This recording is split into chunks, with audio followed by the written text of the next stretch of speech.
biyya moo lafa jettanii amantan Muhammad Kadir? Baale biyya moo lafa akka isin ilaalchi keessanitti akka barreessaa tokkootti? Ani yoo ragaa itti qabaadhe jedhe ani akka baale biyya jedheetiin amanaa.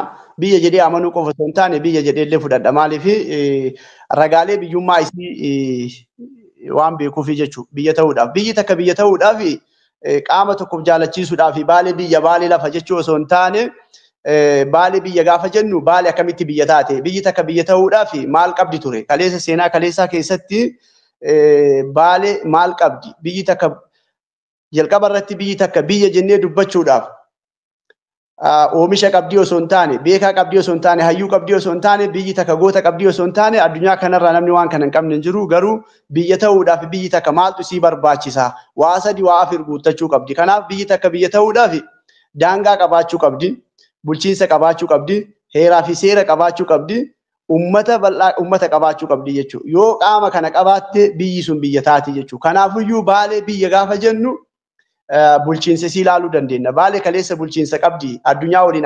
Dhuguma dubbachuuf seenaan maali? Akkamitti ibsitan seenaan yeroo ammaa kanatti namuutu oluma ka'ee seenaa barreessaa jira.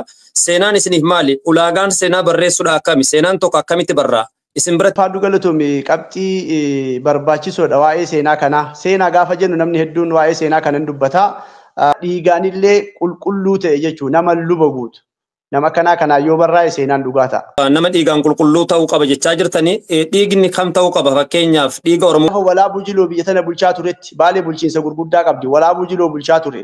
Gaafiin kan gaafadhu akka gaazexeessaa tokkootti isin gaafadha waan taateef na oolchaa isin jedha. Kutaa Oromiyaa iluu abbaa booraatiin biyya jechuu hin dandeenyu erga baale biyya taateerraa kutaan Oromoo kamiyyuu biyya jedhee himachuun rakkoo qaba. Maaf nama dhukkubsa wanti akkanaa kun? Sirna biyyummaa kaleessa yoo guuttatteetiin hin jiraatte. Nuti amma har'a kutaalee hunda wajjinuu walqixxummaadhaan